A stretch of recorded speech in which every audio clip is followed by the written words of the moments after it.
दोस्तों, आज आपने थंबनेल को देखकर यह पहचान लिया होगा कि आज हम पी ब्लॉक एलिमेंट्स स्टार्ट करने वाले हैं। पी ब्लॉक एलिमेंट्स जैसे चैप्टर का नाम बहुत ही आसान, मजेदार, important chapter and creative chapter, जहां आपको हर एक एलिमेंट के बारे में बहुत ढेर सारी इंफॉर्मेशन देखने को मिलने वाली है। तो आज हम पी ब्लॉक एलिमेंट्स स्टार्ट करेंगे। अगर आप स्टडी विद हर्ष पर नए हैं तो स्टडी विद हर्ष को सब्सक्राइब कर लीजिए, लाइक कर लीजिए और अगर आज का लेक्चर अच्छा लगता है तो कमेंट और शेयर करना बिल्कुल मत भूलना। तो दोस्तों, आज हम पी ब्लॉक एलिमेंट्स एक मोटिवेशनल थॉट के साथ शुरू करना चाहते हैं, जिससे कि आप भी अपनी स्टडीज के लिए मोटिवेट हो जाए और मैं भी मोटिवेट हो जाऊं कि मैं आपको और अच्छे तरीके से पढ़ा सकूं। तो मोटिवेशनल थॉट सुनिए, बहुत ही अच्छा है। All our dreams can come true, all our dreams can come true if we have the courage to pursue them. बहुत ही अच्छा मोटिवेशनल थॉट था। तो आज इसी मोटिवेशनल थॉट को लेते हुए हम अपना लेक्चर शुरू करते हैं। तो चलिए शुरू करते हैं। तो हमारे चैप्टर का नाम है पी ब्लॉक एलिमेंट्स।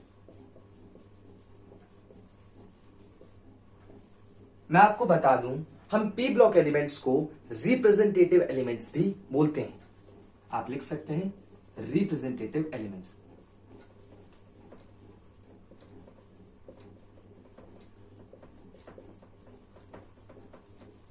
ठीक है, रिप्रेजेंटेटिव एलिमेंट्स। अब जब बच्चे पी ब्लॉक एलिमेंट्स पढ़ते हैं तो अधिकतर बच्चों के दिमाग में ये डाउट रहता है कि यार हम पी ब्लॉक एलिमेंट्स को पी ब्लॉक एलिमेंट्स क्यों बोलते हैं।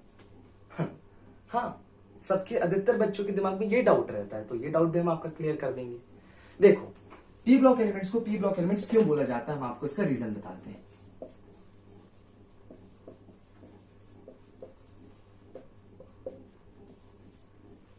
देखो, लिखो पहले, the valence electron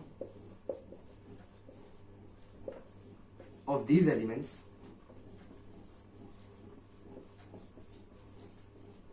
lies in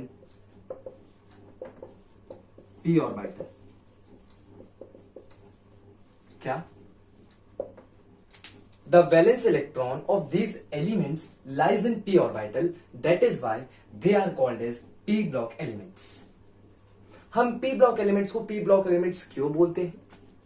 क्योंकि इन एलिमेंट्स का जो वैलेंस इलेक्ट्रॉन है वो पी ऑर्बिटल में जाके गिरता है, पी ऑर्बिटल में लाई करता है, इसलिए इन एलिमेंट्स को हम पी ब्लॉक एलिमेंट्स बोलते हैं। नहीं आया समझ में? चलो रुको, अच्छा एक एग्जांपल के थ्रू समझाते हैं।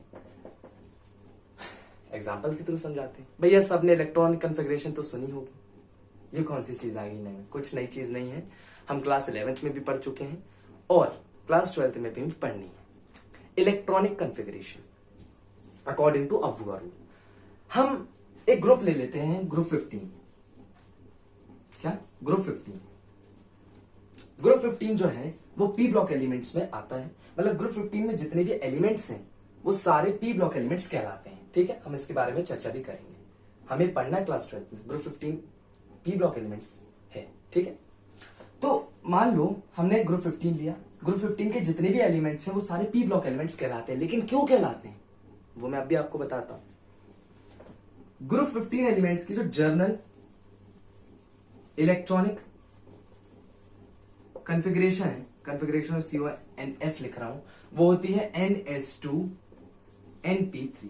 अब भैया ये N क्या है, ये 2 क्या है, ये 3 क्या है? 2 3 तो भैया नंबर्स है, सिंपली ये इलेक्ट्रॉन्स है। N जो है वो नंबर ऑफ शेल्स है, S जो है वो ऑर्बिटल्स है। देखो, आपको क्लियर दिख रहा है कि जो वैलेंस इलेक्ट्रॉन, ये देखो, ये वैलेंस कॉन्फ़िगरेशन है। जर्नल वैलेंस इलेक्ट्रॉनिक कॉन्फ़िगरेशन लिखना था, चलो मैंने जर्नल इलेक्ट्रॉनिक कॉन्फ़िगरेशन लिख दिया। एक ही बात। मैं आपको क्या बताना चाह रहा हूं वो देखो, बताना क्या चाह रहा हूं वो देखो आप। तो बस N जो है वो क्या है? Number of shells. देखो आप अच्छे से, तो जो इनका वैलेंस इलेक्ट्रॉन, ग्रुप 15 के जितने भी एलिमेंट्स है जो उनका वैलेंस इलेक्ट्रॉन है वो पी ऑर्बिटल में लाई कर रहा है।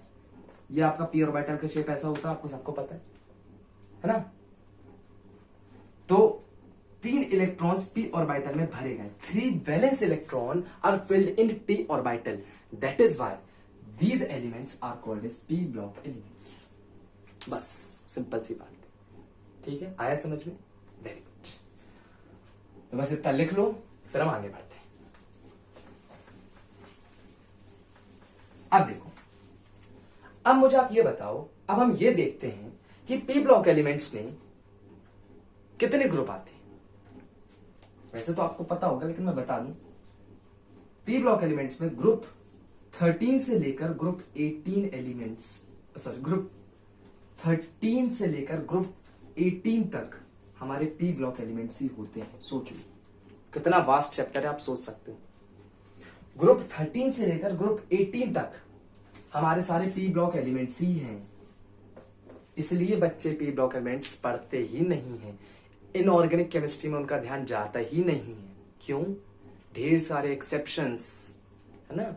हर एक एलिमेंट का यूज, हर एक एलिमेंट का केमिकल फॉर्मूला, हर एक एलिमेंट का ढेर सारी चीजें, उसकी प्रिपरेशन, उसके chemical reaction, chemical trends, chemical reactivity, physical property, atomic property, तो मतलब इतनी सारी चीजें हो जाती हैं कि बच्चे छोड़ देते हैं इस चैप्टर को, और वो गलती करते हैं।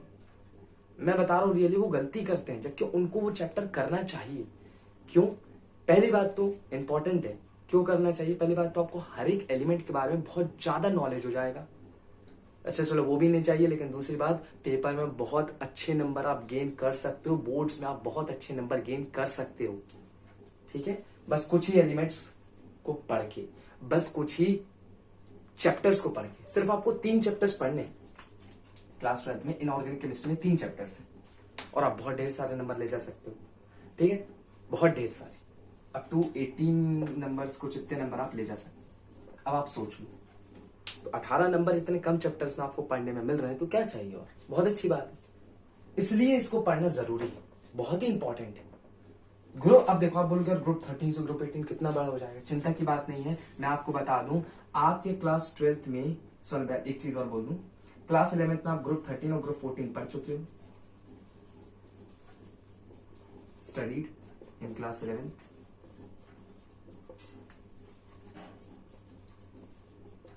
हमें क्लास 12th में, क्लास 12th की बता रहा हूं, हमें क्लास 12th में स्टार्ट करना है group 15, group 16, group 17 and group 18।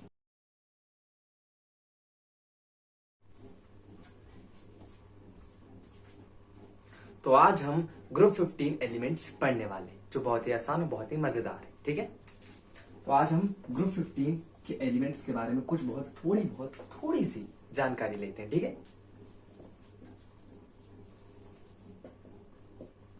मैं आपको बता दूं, जो ग्रुप 15 के एलिमेंट्स हैं उन्हें हम निकोजेंस बोलते हैं, या नाइट्रोजन फैमिली।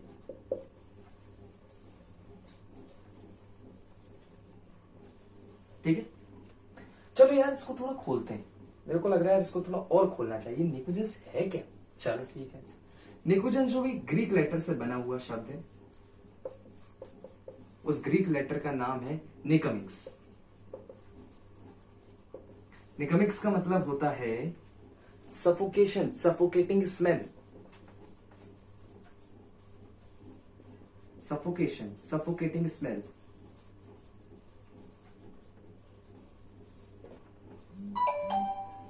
मतलब हमें ये बात पता चलती है कि ग्रुप 15 के जो एलिमेंट्स हैं उनकी जो स्मेल होती है वो सफोकेटिंग होती है, जानलेवा होती है।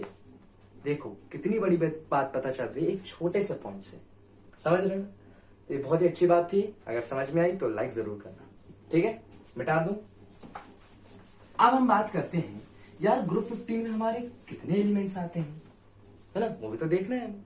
कितने एलिमेंट्स आते हैं, क्या नाम है, क्या उन नामों को याद करने के लिए कोई शॉर्ट ट्रिक है तो थोड़ी देर बाद पता चल जाएगी।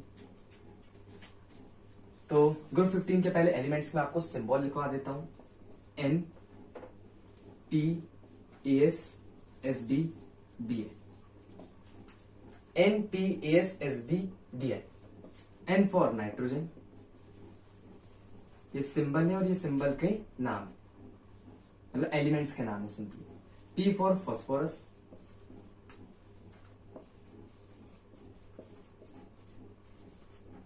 AS for arsenic, SB for antimony and BI for bismuth. ठीक है, तो ग्रुप 15 के एलिमेंट्स के सिंबल देख लो, नाम देख लो, और इसकी शॉर्ट ट्रिक भी पता चलने वाली है। N for nitrogen, P for phosphorus, AS for arsenic, SB for antimony, BI for bismuth. एक काम करो, इनके एटॉमिक नंबर भी याद कर लो, जैसे मोबाइल नंबर याद करते हो ना, वैसे एटॉमिक नंबर याद कर लो। तो एटॉमिक नंबर, नाइट्रोजन का होता है 7, फॉस्फोरस का होता है 15, आर्सेनिक का होता है 33, एंटीमनी का होता है 51 और बिस्मिथ का होता है 83। बस मोबाइल नंबर की तरह याद कर लो। इलेक्ट्रॉनिक कॉन्फ़िगरेशन में तुम्हें एटॉमिक प्रॉपर्टीज के वक्त ही पढ़ाऊंगा, इसको एज अ सरप्राइज समझो, एज अ सस्पेंस समझो इलेक्ट्रॉनिक कॉन्फ़िगरेशन को। ठीक है, हम एटॉमिक प्रॉपर्टीज में पढ़ेंगे। जो नेक्स्ट लेक्चर्स होने वाले हैं वो बहुत इंपॉर्टेंट है, तो उनको देखना बिल्कुल मत भूलना। और अगर आपको इंट्रोडक्शन पार्ट बनता है तो यू कैन ऑल्सो स्किप।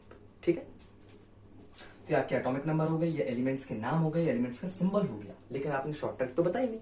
देखो, पहली बात, अगर आपको शॉर्ट ट्रिक्स मतलब आपको अगर हर एक ग्रुप की, आपको पूरे पी ब्लॉक एलिमेंट्स की शॉर्ट ट्रिक याद करनी है, मतलब ग्रुप 13 से लेकर ग्रुप 18 तक के एलिमेंट्स की शॉर्ट ट्रिक याद करनी है, तो चिंता मत करो, मैंने पी ब्लॉक एलिमेंट्स के हर एक ग्रुप की शॉर्ट ट्रिक मतलब निमोनिक्स पहले ही डाल रखे। इवन डी ब्लॉक एलिमेंट्स के भी निमोनिक मैंने डाल रखे, D3, D4, D5 सीरीज तक मैंने डाल रखे, तो you can also check this. ठीक है, आपको वो डिस्क्रिप्शन में लिंक देखने को मिल जाएगी, या तो फिर आप टाइप कर सकते हैं इनऑर्गेनिक नहीं mnemonics of inorganic chemistry by study with Harsh, तो आपको सारे निमोनिक्स देखने को मिल सकते हैं, आप उसे देख के याद भी कर सकते हैं। नहीं तो कोई दिक्कत की बात नहीं, जैसे जैसे ग्रुप्स आते जाएंगे वैसे वैसे मैं निमोनिक्स बताता जाऊं, वरना आप पहले से याद करना चाहते तो you can also do this. ठीक है, तो जैसे जैसे ग्रुप्स आएंगे वैसे अपन करते जाएंगे, कोई दिक्कत की बात नहीं। तो इसको लिख लिया, मिटा दें, वेरी गुड। हाँ, अब हम पढ़ते हैं निमोनिक। निमोनिक मतलब शॉर्ट ट्रिक। शॉर्ट ट्रिक देखते हैं।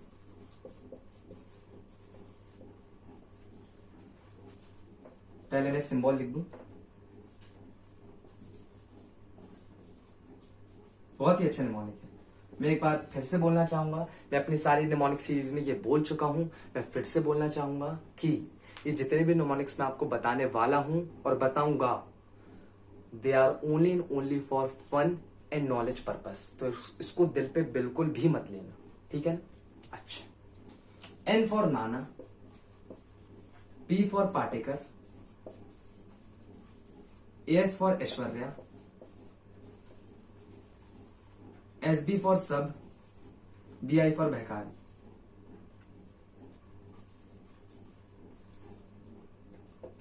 हो गए याद एलिमेंट सारे? हो गए, बस हो गए सारे एलिमेंट्स याद। N, P, AS, SB, BI, नाना पाटेकर ऐश्वर्या सब बहकार, nitrogen phosphorus arsenic antimony bismuth. हो गया याद, क्या दिक्कत थी? मजा आया, लेकिन only and only for fun and knowledge purpose, तो दिल में लेने का नहीं भैया। ठीक है ना? अच्छा, लिख लो, होती है बात खत्म। तो ये तो हम लोग ग्रुप 15 के एलिमेंट्स के बारे में कुछ छोटी मोटी पतली बातें कर ली है ना, मतलब थोड़ी बहुत बातें हमने कर ली ग्रुप 15 के एलिमेंट्स के बारे में। लेकिन अब हम अकरेंस के बारे में बात करेंगे। अकरेंस उतना इंपॉर्टेंट टॉपिक नहीं है, बट एक मेजर रोल प्ले करता है, एक मेजर रोल प्ले करता है। क्यों? अकरेंस से हमें ये पता चलेगा कि एलिमेंट्स जो है वो कहाँ कहाँ एग्जिस्ट करते हैं, कहाँ कहाँ मिलते हैं, पहली बात। और दूसरी बात, कुछ यूजेस भी पता चलेंगे हमें एलिमेंट्स की, तो यू कैन ऑल्सो देख सकते हो, मतलब आप ठीक है, आप देख सकते हो, समझ सकते हो। ठीक है, बहुत ही अच्छा है अकरेंस, कोई दिक्कत की बात नहीं है। तो ये तो इंट्रोडक्शन पार्ट था चैप्टर का। हमारा जो आखिरी टॉपिक होगा इस लेक्चर का, दैट इज अकरेंस। हर एक एलिमेंट्स के हम अकरेंस की बात करेंगे। उसके बाद जो नेक्स्ट लेक्चर्स होने वाले हैं वो बहुत बहुत ज्यादा इंपॉर्टेंट होंगे, तो उनको तो इसके बिल्कुल भी मत करना। हम एक एक एटॉमिक प्रॉपर्टी, एक एक फिजिकल प्रॉपर्टी, एक एक केमिकल प्रॉपर्टी, हर चीज देखने वाले। केमिकल प्रॉपर्टी का ट्रेंड देखने वाले हैं, ऑक्सीडेशन स्टेट, हर चीज देखने वाले हैं। तो नेक्स्ट लेक्चर्स तो बहुत बहुत बहुत ज्यादा इंपॉर्टेंट होने वाले हैं, तो please do not skip these videos. ठीक है ना? इंग्लिश सीख रहा हूं मैं थोड़ी बहुत, इसलिए मैं ज्यादा इंग्लिश में ट्राई कर रहा हूं, लेकिन नहीं बोल पा रहा हूं, कोई दिक्कत नहीं है, कभी ना कभी तो हो ही जाएगी। इसको लिख लो, मैं मिटा दूं, अब हम पढ़ेंगे एलिमेंट के अकरेंस को। क्या पढ़ेंगे? हर एक एलिमेंट के, मतलब ग्रुप 15 के जितने भी एलिमेंट्स हैं उनके अकरेंस की बात करेंगे, उनके एग्जिस्टेंस की बात करेंगे। ठीक है, तो लिखो अकरेंस। अकरेंस की बात करें तो सबसे पहले भाई एलिमेंट कौन सा आता है? नाइट्रोजन।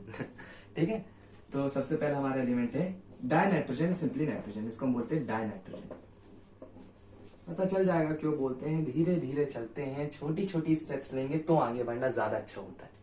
तो डाई नाइट्रोजन, ठीक है भैया। जो हमारा डाई नाइट्रोजन है, आप सबको पता है, हम बचपन से पढ़ते आ रहे हैं शायद, है ना, कि जो डाई नाइट्रोजन हमारा, वो हमारे अर्थ एटमॉस्फेयर में 78% बाय वॉल्यूम प्रेजेंट है। 78% स्पेस ऑक्यूपाई करता है इन अर्थ्स एटमॉस्फेयर, है ना, हमारी धरती के ऊपर। मतलब लिख लो N2, लिख लो N2 occupies 78% by volume in earth's atmosphere.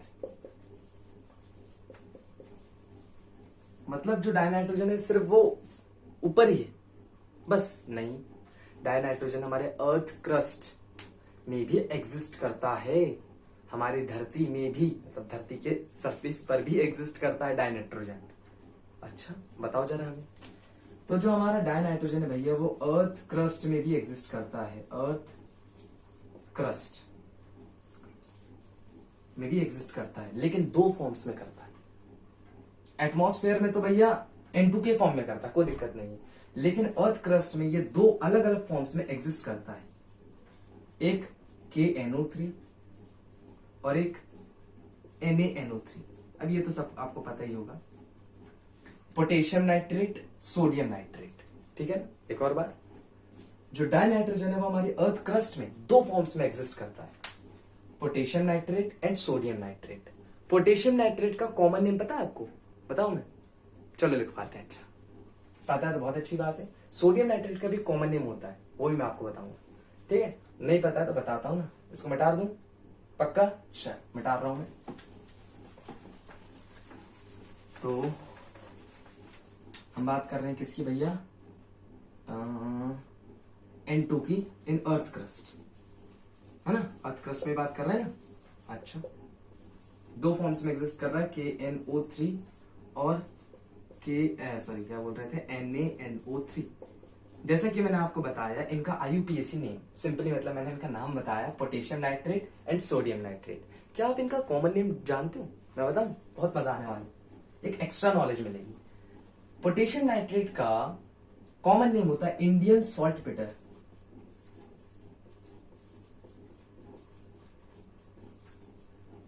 मजा आया। सोडियम नाइट्रेट का कॉमन नेम है चिले सॉल्ट पिटर, बहुत ही मजेदार कॉमन नेम, चिले। भैया इनका IUPAC नेम नहीं, मैं कॉमन नेम को C/N लिख रहा हूं, दिस इज कॉमन नेम। यहाँ भी मैं लिख देता हूँ कॉमन नेम, आप समझो रहे, IUPAC नेम रट लो, पेपर में आएगा। सॉल्ट पिटर, इंडियन सॉल्ट पिटर है, चिले सॉल्ट पिटर है, सोडियम नाइट्रेट है, पोटेशियम नाइट्रेट है। तो आप कॉमन नेम में टिक मत करना, हमेशा IUPAC नेम में टिक करना है। Got it? कॉमन नेम क्या होगा इसका? चिले सॉल्ट पिटर। बात होती है ना, समझ गए? तो अकरेंस की हमने बात कर ली कि जो हमारा डाई नाइट्रोजन है वो अर्थ एटमॉस्फेयर में 78% बाय वॉल्यूम प्रेजेंट है, और जो हमारा डाई नाइट्रोजन है वो अर्थ क्रस्ट में दो फॉर्म्स में एग्जिस्ट करता है, sodium nitrate and potassium nitrate. Sodium nitrate का कॉमन नेम है चिले सॉल्ट पिटर एंड पोटेशियम नाइट्रेट का कॉमन नेम है इंडियन सॉल्ट पिटर। आया मजा? चल मिटा दूं। अच्छा और बताओ, और कुछ बातें, मजा आ रहा है? और बातें क्या बताएं? हाँ, डाई नाइट्रोजन के जितने भी कंपाउंड्स हैं they are readily soluble in water. लिख लो, डाई नाइट्रोजन के जितने भी कंपाउंड्स हैं दे आर, थोड़ी स्पीड तेज हो रही है, माफ करना है, they are readily soluble in water. अब भाई ये रेडली क्या होता है? इजिली, आसानी से। रेडली का मतलब क्या है? इजिली। लिखते हैं इजिली, मतलब हमारे जो डाई नाइट्रोजन के कंपाउंड्स है वो आसानी से वाटर में घुल जाते हैं। बात हो गई क्लियर? अच्छा, लेकिन डाई नाइट्रोजन नहीं घुलता, बहुत लेस सॉल्युबिलिटी है, पढ़ने वाले हैं, चिंता नहीं करो। केमिकल प्रॉपर्टीज में पढ़ना है हमको डायनाइट्रोजन, एक एक पर्टिकुलर एलिमेंट के बारे में पढ़ना है। अच्छा, और क्या बताना था? और जो हमारा डायनाइट्रोजन है वो बहुत एक इंपॉर्टेंट कंपाउंड है, मैं आपको बताना भूल गया। यस, बहुत अच्छी बात है ये। जो हमारा डायनाइट्रोजन है वो बहुत एक इंपॉर्टेंट है फॉर लिविंग बींग्स। क्यों? क्योंकि उसके जो कंपाउंड्स हैं, शायद सॉरी मैं थोड़ा गलत बोल गया, जो हमारे डायनाइट्रोजन है उसके जो कंपाउंड्स हैं, उसके जो डेरिवेटिव्स हैं वो बहुत असेंशियल है फॉर लिविंग बींग्स।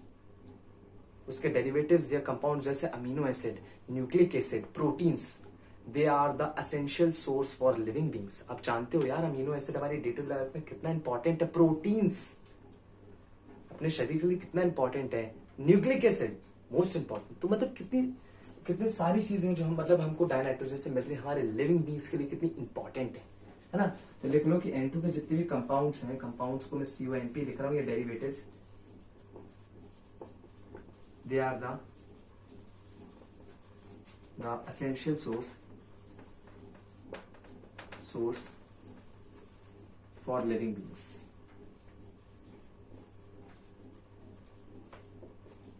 ठीक है, तो यही थे हमारे कुछ डायनाइट्रोजन के बारे में बातें। क्लियर हुई सारी बातें? क्लियर हो गई ना? चलो गुड।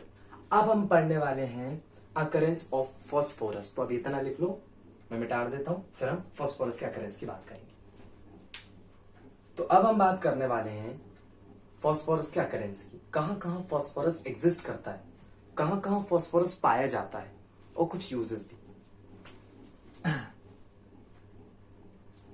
हमारा जो फॉस्फोरस है, फॉस्फोरस मतलब पी, लिख दूं क्या? चलो लिख देते हैं, PHOS, फोरस। हमारा जो फॉस्फोरस है, सुनना अच्छे से, पहला पॉइंट, वो मेजर अमाउंट में पाया जाता है, मेजर अमाउंट में पाया जाता है। अमाउंट को मैं AMT, अच्छा लिखने दे रहा भैया, फिर बोलोगे शॉर्ट फॉर्म इस्तेमाल कर रहे हो। अमाउंट में पाया जाता है इन, मेजर अमाउंट में पाया जाता है किसमें? इन मिनरल फैमिली। मिनरल फैमिली में जो हमारा फॉस्फोरस है वो मेजर अमाउंट में पाया जाता है। और मिनरल फैमिली में हम फॉस्फोरस को क्या बोलते हैं? एपेटाइट। क्या बोलते हैं? एपेटाइट। ठीक है ना, एपेटाइट नहीं, एपेटाइट। Apatite apatite apatite. तो जो हमारा फॉस्फोरस है वो मेजर अमाउंट में पाया जाता है इन मिनरल फैमिली। और हम मिनरल फैमिली में फॉस्फोरस को क्या बोलते हैं? एपेटाइट। जिसका एपेटाइट का जनरल फॉर्मूला होता है, यहां मैं लिखने वाला हूं, GENER, जनरल फार्मूला। सुन लो, थोड़ा अच्छा है, पेचीदा है, मैं भी याद कर लूं। हाँ, 3CA3.PO4(2)Ca डॉट मत लगाओ यहाँ, .CaX2। ये एक फॉर्मूला है एपेटाइट का। और एक और फॉर्मूला है, CA9PO4(6)CaX2। मैं आपको बता दूं, इतना ज्यादा इंपॉर्टेंट नहीं है, तो डीप में लेने की जरूरत नहीं है, उतना इंपॉर्टेंट नहीं है। ये बोर्ड्स में ज्यादा नहीं पूछा जाता है, पूछा तो एटॉमिक प्रॉपर्टी से जाता है। ललचा रहा हूं मैं आपको कि वो लेक्चर जरूर देखना। नहीं, इंपॉर्टेंट है इसलिए मैं बोल रहा हूं। ठीक है, इतना लिख लिया? ठीक है, अच्छा, ये क्लियर हो गया। अब ये X क्या है बताओ तो कुछ। X जो है वो फ्लोरीन है, क्लोरीन है, OH। मिटा दे। अच्छा चलो इसका एक एग्जांपल दे देते हैं, आपका थोड़ा दिमाग खुलने की कोशिश करेगा। इसका एग्जांपल दे देते हैं, CA9PO4(6)CaF2। अब भैया ये क्या है? इसका नाम तो बताओ। इसका नाम है फ्लोरापेटाइट, FLUORAPATIT। फ्लोरापेटाइट जो है वो मेजर कंपोनेंट है,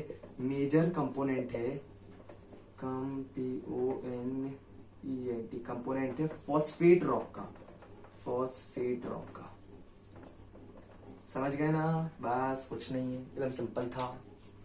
तो जो हमारा फ्लोरापेटाइट है वो मेजर कंपोनेंट है फॉस्फेट रॉक का। मजा नहीं आ रहा है यार, मजा नहीं आ रहा है ना? अच्छा चलो, अच्छा फॉस्फोरस का तुम्हें एक रियल और मेन एग्जांपल बताता हूं जो अपनी डे टू डे लाइफ में हम इस्तेमाल करते हैं, है ना, और इवन हमारे बॉडी से रिलेटेड है फॉस्फोरस का एग्जिस्टेंस, अकरेंस। चलो देखते हैं, मजा आएगा, अब मजा आएगा। अब लग रहा है शायद मजा आने वाला है। अरे आएगा यार, देखो अब देखो जरा, पहला तो पॉइंट बहुत ही खतरनाक था, घातक था, कुछ समझ में नहीं आया, लेकिन दूसरे में मजा आने लगेगा। कैसे भैया? जो हमारा फास्फोरस है, मैं आपको बता दूं, हमारी बॉडी में प्रेजेंट है। यस, जो फास्फोरस है वो हमारी बोन्स और हमारी टीथ में पाया जाता है, इवन हमारे सेल्स में भी पाया जाता है। एक और बार मजा है, जो फास्फोरस है वो हमारी बोन्स और सेल्स में पाया जाता है, इवन टीथ में भी पाया जाता है। और मैं आपको बता दूं, जो फास्फोरस है वो हमारी बोन्स और हमारी टीथ में 60% प्रेजेंट होता है। और बाप रे, फास्फोरस जो है वो हमारी बोन्स एंड सेल्स में पाया जाता है। और मैं आपको बता दूं कि जो फास्फोरस है वो हमारी बोन्स, BONES जो भी होती है, बोन्स एंड टीथ में 60% प्रेजेंट है in the form of 3Ca3PO4 whole 2.CaX2 F2 sorry, इस कंपाउंड के फॉर्म में प्रेजेंट होता है फास्फोरस हमारी बोन्स और टीथ में 60%। ओ हो।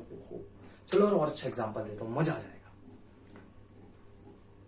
फास्फोरस जो है ना, वो बायोमोलिक्यूल्स जैसे DNA, RNA, ATP, ADP, अरे वाह, फास्फोरस जो है वो बायोमोलिक्यूल्स, फास्फोरस जो है हमारा बायोमोलिक्यूल्स जैसे बायोमोलिक्यूल्स तो आपने सुना होगा, ATP ने आपने सुन चुका है, ATP आपने मतलब पढ़ा ही है क्लास 12 में, पढ़ोगे सॉरी माफ करना, क्लास 12 में आपको पढ़ना है बायोमोलिक्यूल्स, एक चैप्टर है। और बायोलॉजी वाले तो सुनते से उनके कान खड़े हुए होंगे, इतना अच्छा टर्म पता चल गया उनको, ATP, ADP, है ना। और क्या क्या होता है बायोमोलिक्यूल्स में, ATP, ADP, DNA, RNA, इन सब में प्रेजेंट होता भी है फास्फोरस। देख लो, एडिनोसाइन ट्राइफॉस्फेट सुना क्लास 10th में, एडिनोसाइन डाइफॉस्फेट, डायोक्सी राइबोन्यूक्लिक एसिड, सारे हैं यार, पढ़ चुके हैं, ठीक है ना। और अच्छा एग्जांपल दो, मजा नहीं आया, लो भैया, दूध पीते हो, अंडा खाते हो, उसमें भी फास्फोरस होता है। ये जो अंडा और दूध है ना, इन्हें हम बोलते हैं फॉस्फोप्रोटीन। क्या बोलते हैं? फॉस्फोरस जो है वो किस में प्रेजेंट होता है? फॉस्फोप्रोटीन्स, जैसे एग्स में होता है और मिल्क में होता है। आया मजा? अब खुल गया होगा दिमाग, मजा आया होगा, ठीक है। तो हो गया क्लियर? बस यही थे सारे पॉइंट्स, यही थे हमारी फास्फोरस का अकरेंस। क्लियर हुआ फास्फोरस का अकरेंस? तो क्लियर हुआ तो लाइक और कमेंट जरूर करना, और अच्छा लगता है तो शेयर कर दो यार, हर जगह मजा आ जाएगा। इसको लिख लो। अब हम बात करते हैं हमारे बचे हुए एलिमेंट्स। कौन कौन से बच गए यार? ऐश्वर्या सभ्यकारी, आर्सेनिक, एंटीमनी, बिस्मिथ। इन तीनों की एक ही साथ चर्चा कर लेते हैं, बहुत ज्यादा पढ़ लिया, थोड़ा सा कम ही निपटा देते हैं। चलो, जो हमारा आर्सेनिक, एंटीमनी, बिस्मिथ है, ये जो तीनों हैं हमारे, ये पाए जाते हैं सल्फाइड मिनरल में।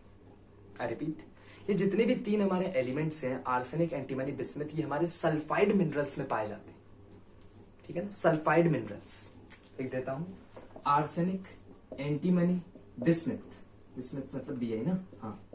ये तीनों जो है कहां पाए जाते हैं? All are found in sulphide mineral. Clarity? अच्छा, सल्फाइड मिनरल में पाए जाते हैं। थोड़ा सा बताओ इनका अकरेंस क्या है, कैसे क्या पाए जाते हैं, क्लैरिटी दो। अच्छा, देते हैं, चलो क्लैरिटी। जो हमारा आर्सेनिक है वो सल्फाइड मिनरल में अर्सिनोफाइराइड के फॉर्म में पाया जाता है। आई रिपीट, जो हमारा आर्सेनिक है वो सल्फाइड मिनरल में अर्सिनोफाइराइड के फॉर्म में पाया जाता है। लिख देता हूं मैं, अर्सिनोफाइराइड। बाप रे, स्पेलिंग तो खतरनाक है। अर्सिनोफाइराइड के फॉर्म में पाया जाता है। इसका फॉर्मूला बता देता हूं अर्सिनोफाइराइड का, FeASS। ज्यादा डीप में नहीं है, इतना ही है, जितना बता रहा हूं उतना कर लो, नंबर पा जाओगे। मैं जितना पढ़ा रहा हूं उससे बाहर आपको एनसीईआरटी में कुछ मिलने ही नहीं वाला है। मैं जितना पढ़ा रहा हूं आपको NCERT plus some type of extra information देखने को मिलने वाली। कुछ एक्स्ट्रा इन्फॉर्मेशन भी आपको दूंगा मैं, ठीक है ना, जिससे आपको थोड़ा सा हेल्प मिले। जो बिस्मिथ है वो हमारा स्टिबनाइट, स्टिबनाइट के फॉर्म में पाया जाता है सल्फाइड मिनरल, और इसका फॉर्मूला होता है Sb2S3, ठीक है। और जो हमारा बिस्मिथ है वो बिस्मिथ ग्लेन्स के फॉर्म में पाया जाता है, जिसका फॉर्मूला होता है Bi2S3। बस बात होती है खत्म। यही था हमारा अकरेंस हर एक एलिमेंट का। तो आज का लेक्चर होता है यही खत्म। आया मजा? तो अगर आज का लेक्चर अच्छा लगा तो अभी लेक्चर को लाइक कर दो। समझ में आया तो कमेंट करके लिखो समझ में आ गया, और बहुत ही अच्छा लगा तो शेयर करना बिल्कुल मत भूलना। मिलते हैं नेक्स्ट लेक्चर में ऐसी मोर इंटरेस्टिंग वीडियोस के लिए। तब तक के लिए ओके बाय।